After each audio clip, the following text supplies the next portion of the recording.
A gentle look at indoctrination, or don't let schools push you around. When I was signing up for college, I questioned the selection of classes that was being forced on me. I wanted to get better at programming. I knew what classes to take. I asked, why do I need all these when I want to be a programmer? And the lady said, in a weird, kind of a mangled tone, balanced education. To me, balanced education was a step down, and she was pushing me into something that she knew was worthless. She must have noticed it too. And this young lady was doing that to iron things out for that day, to make me stop sticking out because she needs to get paid. This seemingly benign situation was actually one of the worst things that have ever happened to me. I was betrayed by college, this precious, beautiful thing that I held in such great esteem. I was told to shut the heck up and sit in the back. Because balanced education is what they do, it's what colleges do, it's what education is about. And balanced education is what they all get paid for. This here is a cult. It's a cult of education. Robert Pirsig, I think, called it the Church of Knowledge. It's a non-religious bleep show where anything that sticks out needs to get destroyed. There's no need for what nobody gets paid for. You might not have noticed that this temporary student hire was already exercising her authority over new sign-ups. I think of her as a movie villain, and I call her the lawnmower woman in my memories. That strange movie, The Lawnmower Man, when it was released in my country of origin, had to be retitled because the country used to be a bit late, behind all the world's advancements. Mowing the lawn was rare. The movie was retitled Mind Scyther, as we were far more familiar with the scythe. That is exactly what she did. In her madness to adhere to what she sees, to not to think, and just to get paid, she attempted to cut the top of my mind off, where all the programming stuff was. You know, I say all these school things with a small smile. I kind of did see through it. And by that time, I pretty much already lost faith in education. I didn't even take the entrance exam. I didn't take the school entirely seriously. And then I ended up only taking the classes that I liked. The other classes were really bad. And sometimes people would behave inappropriately. Not cool. Not worth my time.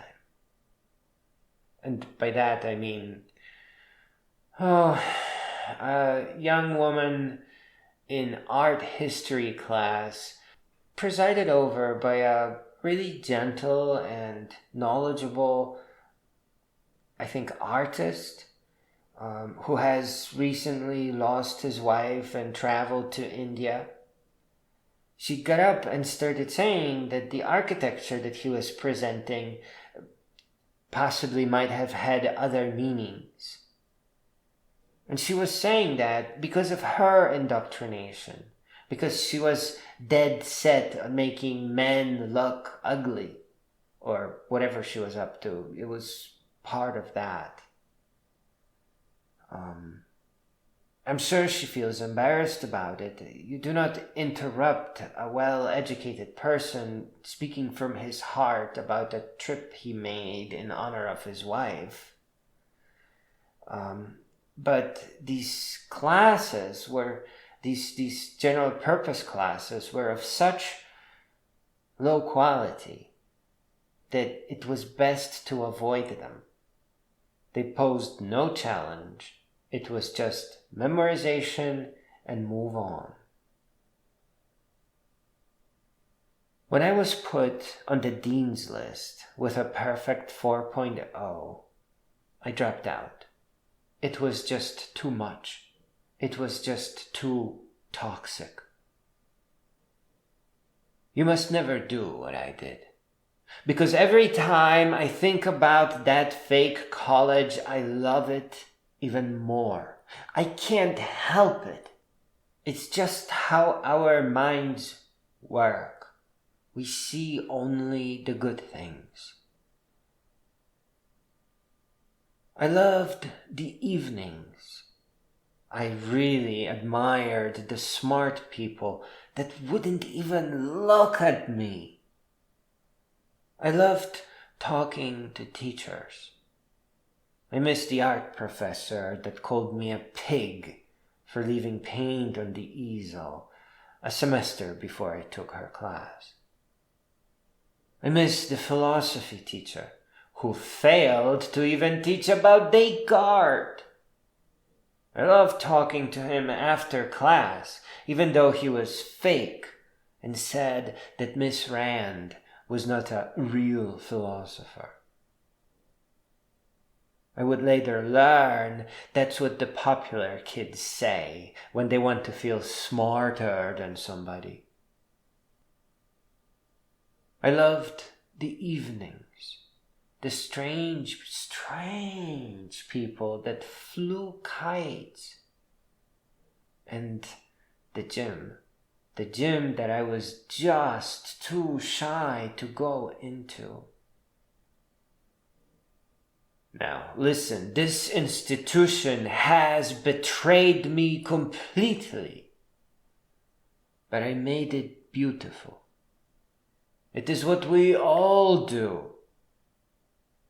It is not just that wherever we go, there we are, as high school tried to teach, but that wherever we go, we will bring our own beauty with us and make it more beautiful. We have to learn to resist inauthentic places because they are not worthy of what we bring into them. For every day of lectures, I read one less book. For every homework, I wrote one less happy little program. Each time I disgraced myself by perfectly memorizing for the tests, knowing that a test does not test what I have learned, but just the questions that I was supposed to memorize. I destroyed valuable, authentic knowledge that I could have gained by normal means. By being tied down to a college, I was unable to set off on my great adventures. And once I left all the inauthentic things behind, I finally learned to bring my beauty to beautiful things, like the ocean and the Great Lakes. We are all beautiful, and we all hold all that beauty with us. And I urge you not to drag it through inauthentic things.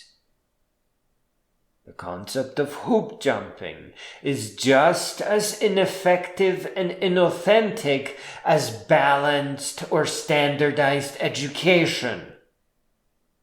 You need a real, meaningful, and effective education. It powers your entire operating system. It fuels your knowledge, it begets your wisdom, and eventually brings you forward to become a great being. Education is not something you mess with. It is sacred and precious, and it should be protected. Do not waste your beauty. Instead, take to narrated books. That's the best we have in this world. Until you fix it, narrated books is the most beautiful we have. There are no professors to speak to us all. There are no real teachers to present lessons that change the future of our life. We get authors and their narrators, and it works. To get at the wisdom, you can't just read a book. You have to hear it. You have to make room both in your life and in your mind to re-listen to it. Re-listen to it layer by layer until you make your way deeply into it, until you inherit all the author's wisdom and observation, until you begin inheriting their culture of greatness. To summarize this poem and tiny lecture, do not drag your beauty through inauthentic things. Miss Rand used to say, in any compromise between good and evil, it is only evil that can profit.